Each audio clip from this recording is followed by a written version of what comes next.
Ketika Nabi Ismail alaihi salam sudah beranjak remaja, anak yang sudah lama ditunggu kehadirannya di tengah-tengah keluarga, yang selalu dibisikkan oleh Nabi Ibrahim dalam setiap doa-doanya, meminta dan bermohon kepada Allah agar diberikan anak putra, sehingga ketika diberikan putra dan beranjak remaja, Nabi Ibrahim alaihissalam berkata,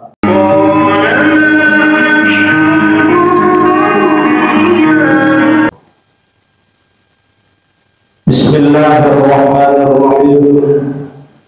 Assalamualaikum warahmatullahi wabarakatuh.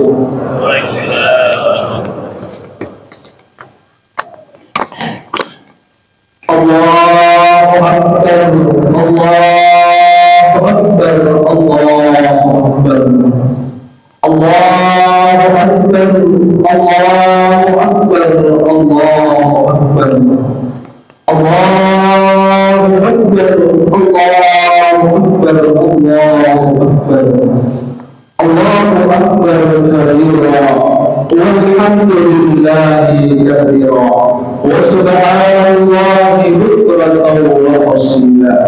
La ilaha illallah wahdahu sadaqa wa'adahu wa nasara 'abdahu wa 'azza jundahu wa hazama al-ahzaba wahdahu. La ilaha illallah wa la na'budu illa iyyahu mukhlisina lahu-d-din walau karihal kafirun walau karihal musyrikun walau karihal munafiqun. Alhamdulillahilladzi khalaqas samawati wa faddala ba'dahu 'ala ba'din wa khassa ba'da ash-shuhuri wal ayyami wal layali bimazaya wa qadara wa yu'azzamu fiha al-ajr wal hasanat. Ashhadu an la ilaha illallah wahdahu la syarika lahu syahadatan tunji qailaha min 'adzabil qabri wa min 'adzabil nar. Wa ashhadu anna sayyidana wa nabiyyana Muhammadan 'abduhu wa rasuluhu sayyidul khalaiqi wal bashar la nabiyya ba'dahu. Allahumma salli wa sallim wa barik ala sayyidina Muhammad wa ala alihi wa ashabihi ajma'in, amma ba'd. Fa ya ayyuhal hadirun ayyuhal muslimun, usikum wa nafsi bi taqwallah, fattaqullah haqqa tuqatih. Wa qad qala Allah ta'ala fi kitabihil karim, a'udzu billahi minasy syaithanir rajim. Bismillahirrahmanirrahim. Ya ayyuhalladzina amanu taqullaha haqqa tuqatih wa la tamutunna illa wa antum muslimun. Wa fi ayatin ukhra, a'udzu billahi minasy syaithanir rajim. Bismillahirrahmanirrahim. Inna a'tainakal kautsar fasalli li rabbika wanhar inna syani'aka huwal abtar. Allahu akbar, Allahu akbar, Allahu akbar, walillahil hamd. Hadirin jamaah salat Idul Adha yang dimuliakan Allah Subhanahu wa taala. Syukur alhamdulillah di hari yang berbahagia ini, di hari yang mulia ini, Allah masih memberikan kesempatan kepada kita untuk hadir bersama-sama di masjid kita ini. Tiada maksud dan tujuan kita kecuali membuktikan akan penghambaan diri kita kepada Allah Subhanahu wa taala. Seraya kita sama-sama menandangkan takbir, tahlil dan tahmid, membesarkan Allah, mendesakan Allah, dan memuji Allah Subhanahu wa taala serta mensucikan Allah Subhanahu wa taala. Juga pada hari ini pula bertepatan di mana banyak saudara-saudara kita dari seluruh penjuru dunia sedang melaksanakan ibadah yang mulia, ibadah haji.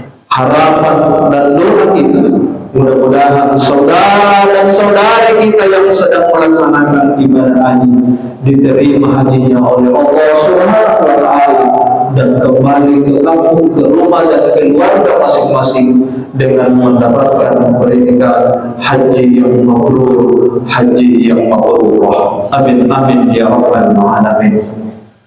Salawat dan salam mudah-mudahan tercurahkan kepada baginda Rasul Nabi Allah Nabi Muhammad sallallahu alaihi wasallam, Nabi yang menjadi uswatun hasanah bagi kita, suri teladan bagi kita yang harus kita ikuti dari semua sisi-sisi kehidupan kita.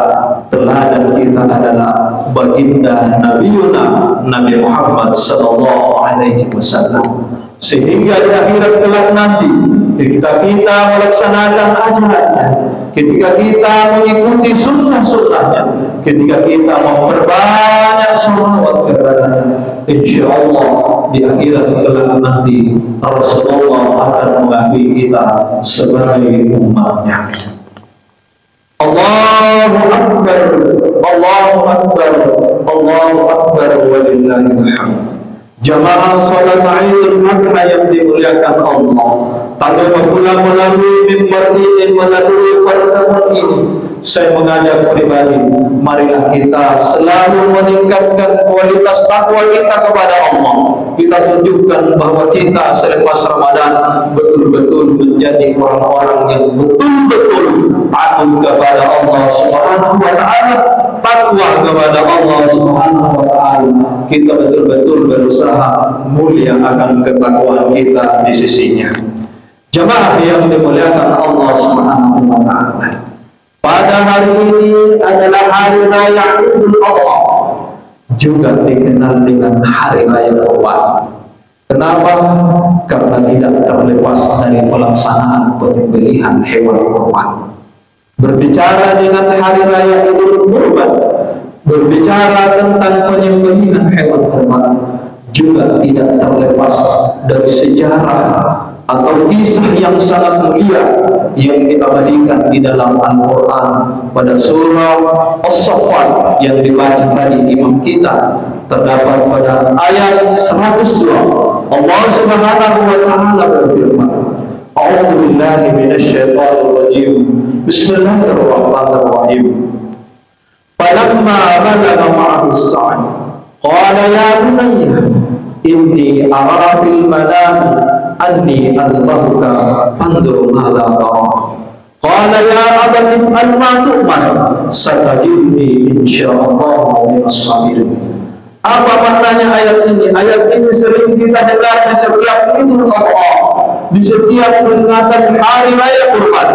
Makna ayat ini secara lafziah, falamma balagha ma'as-sa', ketika Nabi Ismail alaihissalam sudah beranjak remaja, anak yang sudah lama ditunggu kehadirannya di tengah-tengah keluarga, yang selalu dibisikkan oleh Nabi Ibrahim dalam setiap doa-doanya, meminta dan bermohon kepada Allah agar diberikan anak putra, sehingga ketika diberikan putra dan beranjak remaja, Nabi Ibrahim alaihissalam berkata, qala ya bunayya inni ara fil manami anni adbahka. Wahai putraku tercinta, wahai anakku tersayang, inni ara fil manami anni adbahka, sesungguhnya saya melihat dalam mimpiku bahwa aku akan menyembelih. Ketika mendengar perkataan orang tuanya, di mana dilanjutkan bahwa anzur madza tara, Nabi Ibrahim berkata kepada putranya, maka pikirkanlah wahai anakku bagaimana pendapatmu. Dijawablah putranya, seorang anak yang soleh, seorang anak yang patuh kepada kedua orang tua, seorang anak yang memegang agama dan perintah Allah. Dijawab dengan tegas, ya abati if'al ma tu'mar satajiduni insyaallah minas sabirin. Wahai abahku tercinta, wahai bapakku dan saya, laksanakanlah apa yang diperintahkan Allah kepadamu, niscaya engkau akan mendapatiku tergolong orang-orang yang sabar. Allahu Akbar, Allahu Akbar, Allahu Akbar. Jamaah yang dimuliakan Allah Subhanahu wa Ta'ala, kalau kita perhatikan ayat ini, di dalamnya terdapat dialog yang tertib antara bapak dan seorang anak. Ketika Nabi Ibrahim akan melaksanakan perintah Allah, tidak semena-mena, tidak sebagai sebagai orang tua, tetapi selalu meminta pendapat dari anaknya. Demikian pula putra seorang anak yang begitu tegas menjawab, laksanakanlah kali ini dengan perintah Allah, niscaya engkau akan mendapatiku sebagai orang-orang yang sabar. Pertanyaannya jamaah yang dimuliakan Allah Subhanahu wa Ta'ala, apakah kita sudah mencontoh keluarga Nabi Ibrahim alaihissalam yang begitu patuh kepada perintah Allah Subhanahu wa Ta'ala? Kita sebagai bapak, apakah sudah mencontoh Nabi Ibrahim ketika mau melakukan sesuatu, mau melaksanakan sesuatu? Apakah kita pernah mendudukkan anak kita, padahal masalah itu berkaitan dengan anak kita? Apakah kita pernah mendudukkan mereka? Apakah kita pernah meminta pendapat mereka, meminta apa yang mereka inginkan? Atau sebaliknya, kita mau melaksanakan semau-maunya saja, seenak-enaknya kita sebagai orang tua dengan alasan bahwa kita adalah orang tuanya, kita yang melahirkan dia, kita yang memberikan makan, kita yang menyekolahkan mereka, maka mereka harus tunduk kepada kita. Ketika seperti itu, berarti na'udzubillah, selama ini belum kita mengikuti Nabi Ibrahim alaihissalam. Demikian pula sebaliknya, selama ini kita sering mendengar kisah Nabi Ismail yang begitu patuh kepada kedua orang tuanya karena perintah Allah. Apakah kita patuh kepada kedua orang tua kita? Ketika kita disuruh sholat orang tua kita, apakah kita sholat? Ketika kita disuruh puasa orang tua, apakah kita puasa? Ketika kita disuruh untuk berakhlak, bersopan santun yang baik, bermasyarakat yang baik, apakah kita patuh kepada kedua orang tua kita? Ketika orang tua kita meminta ini dan itu, apakah kita patuh kepada mereka? Kepada itu kebaikan buat kita, kebaikan buat untuk orang tua kita, kebaikan buat agama kita, apakah kita patuh? Atau malah sebaliknya, jangan-jangan kita melawan kedua orang tua kita. Kita tidak mau diatur orang tua kita karena kita sudah merasa bahwa kita bisa berdiri di atas kaki kita sendiri. Na'udzubillahi tsumma na'udzubillahi. Berarti selama ini belum kita resapi betul-betul tentang kisahnya Nabi Ismail alaihissalam. Demikian pula kita sebagai istri, apakah kita mencontoh istri Nabi Ibrahim, ibunda dari Nabi Ismail alaihissalam, Sayyidatuna Hajar, yang ketika digoda iblis bahwa suamimu akan menjadi putramu, akan mengorbankan putramu, dia iblis berusaha menggoda supaya sang istri membatalkan dan berusaha merusak apa yang telah direncanakan dan diperintahkan Allah Subhanahu wa Ta'ala. Tapi dengan tegas menjawab bahwa apapun yang dilakukan suami, niscaya semua itu adalah berlandaskan karena perintah dan keimanan kepada Allah Subhanahu wa Ta'ala. Kita sebagai istri, apakah kita pernah percaya kepada suami kita, percaya kepada anak kita? Atau sebaliknya, kita tidak percaya kepada suami kita, kita tidak percaya kepada anak kita, bahkan na'udzubillah itu na'udzubillah, jangan sampai kita sebagai istri tidak dipercaya oleh suami dan tidak dipercaya oleh anak kita. Allahu Akbar, Allahu Akbar, Allahu Akbar, walillahil hamd. Poin pertama, marilah kita mencontoh keistiqamahan dan kepatuhan keluarga Nabi Ibrahim alaihissalam beserta anak dan istrinya. Jamaah yang dimuliakan Allah Subhanahu wa Ta'ala, di dalam ayat tersebut ada perintah untuk berkurban. Allah Subhanahu wa taala berfirman, "Lan tanalul birra hatta tunfiqu mimma tuhibbun." Kalian tidak akan dianggap berbuat kebaikan hingga kalian menafkahkan hartanya yang paling Anda cintai. Jamaah yang dimuliakan Allah Subhanahu wa taala. Inna a'tainakal kautsar fasholli li rabbika wanhar. Allah berfirman pada surah Al-Kautsar, "Inna a'tainakal kautsar." Sesungguhnya kami telah memberimu banyak nikmat. Allah memberikan kita keteguhan, Allah memberikan kita kekuatan, Allah memberikan kita kesehatan, Allah memberikan kita ilmu, Allah memberikan kita akal untuk berpikir, Allah memfasilitasi kita dengan berbagai kendaraan, memberikan kita rezeki, memberikan motor, memberikan mobil dan sebagainya. Tapi pernahkah kita syukuri nikmat yang diberikan Allah Subhanahu wa taala? Pernahkah kita korbankan nikmat itu di jalan Allah Subhanahu wa taala? Allah hanya meminta, "Fasholli li rabbika wanhar." Ketika engkau diberikan nikmat, "Fasholli li rabbika," maka salatlah karena Tuhanmu, bukan karena jabatan, bukan karena pangkat, bukan karena ketenaran, bukan karena ustaz, tapi salatlah karena Tuhan. Wanhar dan berkorbanlah. Allah meminta kita untuk berkorban, bukan yang diminta anak kita, bukan istri kita, bukan diri kita, bukan keluarga kita, bukan yang diminta Allah semua harta dan rezeki yang diberikan Allah kepada kita, hanya sebagian rezeki yang diberikan Allah kepada kita, itu yang diminta oleh Allah Subhanahu wa taala. Ketika kita diberikan nikmat oleh Allah dan tidak ada niat untuk berkorban, tidak ada usaha untuk berkorban, tidak ada usaha untuk menabung, padahal bisa untuk menabung. Tahun ini tidak bisa ikut berkorban, tidak ada usaha untuk ikut berkorban tahun depan, dan tahun-tahun berikutnya tidak ada niat sama sekali dalam seumur hidupnya. Berarti kita belum meyakini tentang perintah Allah.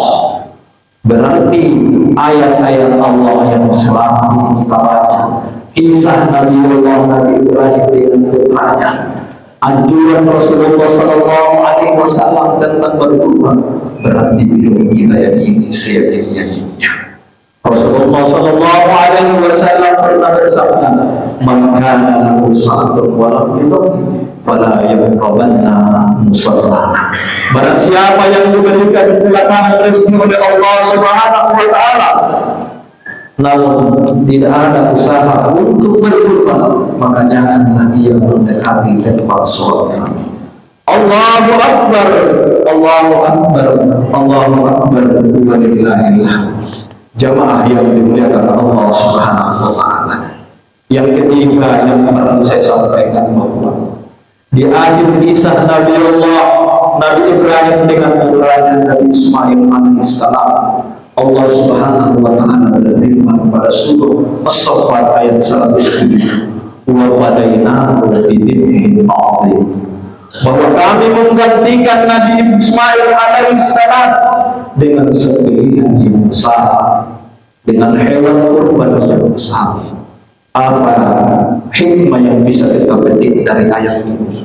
Ini menandakan bahwa agama kita ini tidak membenarkan mengorbankan orang lain, mengorbankan manusia dalam hal apapun meskipun itu kepentingan Tuhan.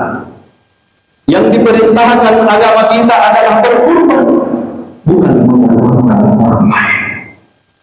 Dan perlu kita pahami bahwa simbolis berkorban dengan hewan kurban yang dimaknai hikmah di dalamnya, bahwa yang perlu kita sembelih sebenarnya adalah semua sifat-sifat hewan yang ada di dalam diri kita. Kalau selama ini kita rakus jabatan, rakus pangkat, maka mari kita sembelih sifat hewan itu. Kalau selama ini kita selalu mau dipuji, kita selalu mau di depan kita yang mau terus dihormati dan sebagainya, maka mari kita sendiri sifat-sifat hewan. Kalau selama ini kita suka menipu orang, suka mengambil haknya orang lain, berarti sifat hewan itu ada dalam diri kita.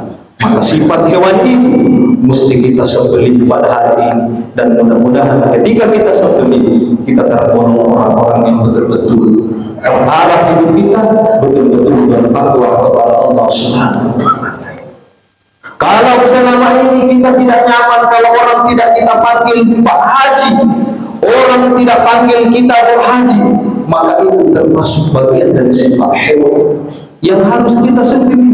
Padahal kita pahami bersama bahwa status haji dan haji itu adalah beban buat kita yang telah haji. Apa maknanya? Maknanya adalah orang yang sudah haji, baik bapak haji maupun ibu haji, harusnya ibadahnya lebih baik dari orang yang belum haji.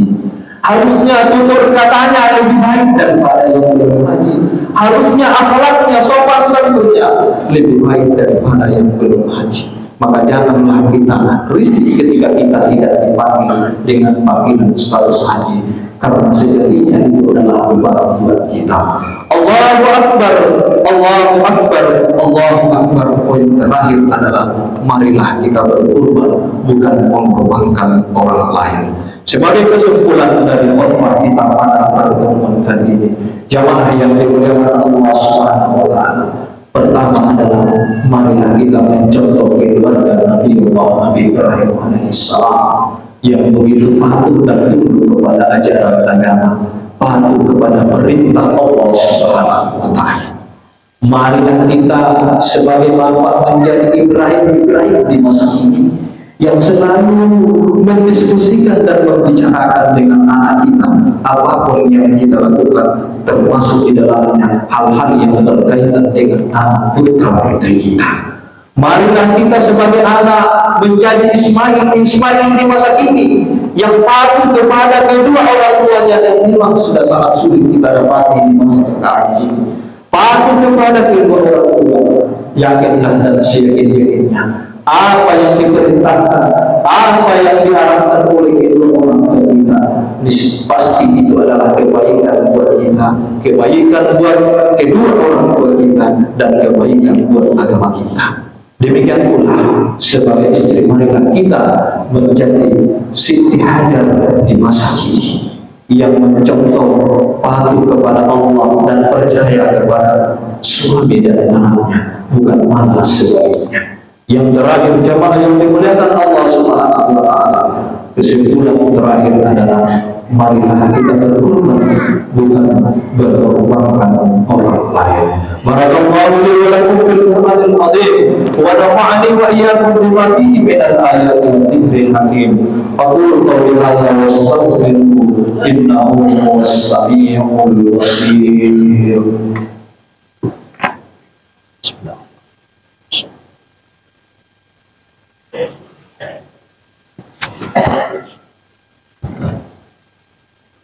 Allahu Akbar, Allahu Akbar, Allahu Akbar, Allahu Akbar, Allahu Akbar, Allahu Akbar, Allahu Akbar, Allahu Akbar kabira, walhamdulillahi katsira, wa subhanallahi bukratan wa asila. La ilaha illallah wahdahu sadaqa wa'dahu wa nasara 'abdahu wa azza jundahu wa azza al-ahzaba. La ilaha illallah wa la na'budu illa iyyah mukhlisina lahu-d-din wa law karihal kafirun. Alhamdulillah, alhamdulillahilladzi amarna bil-taqwa wal-istiqamah wa zajarna 'anil ma'siyati. Asyhadu an la ilaha illallah wa asyhadu anna Muhammadar Rasulullah. Allahumma salli wa sallim wa barik ala sayyidina Muhammad wa ala alihi wa ashabihi ajma'in. Amma ba'du. Wa ya ayyuhal hadirun ayyuhal muslimun, usikum wa nafsi bi taqwallah. Fattaqullaha haitsu ma kuntum. واعلموا أن الله صلى على نبيه الكريم وقال تعالى إن الله وملائكته يصلون على النبي يا أيها الذين آمنوا صلوا عليه وسلموا تسليما. اللهم صل على نور الأنوار وسر الأسرار وترياق الأخيار ومثله باب اليسار سيدنا محمد المختار وآله الأنهار وأصحابه الأخيار عدد نعم الله ورضوانه آمين آمين يا رب العالمين. اللهم اغفر للمسلمين والمسلمات والمؤمنين والمؤمنات الأحياء منهم والأموات إنك سميع قريب مجيب الدعوات يا قاضي الحاجات. Ya Allah, ya Tuhan kami, ampunilah dosa-dosa kami, ampunilah dosa kedua orang tua kami, kedua orang tua kami, kedua orang tua kami. Ya Allah, ampunilah dosa. Madzakurullah alim yadkurkum washkuru ala ni'ami yazidkum was'aluhu min fadlihi yutikum wa la dzikrullahi akbar wallahu ya'lamu ma tasna'un. Assalamu alaikum warahmatullahi wabarakatuh.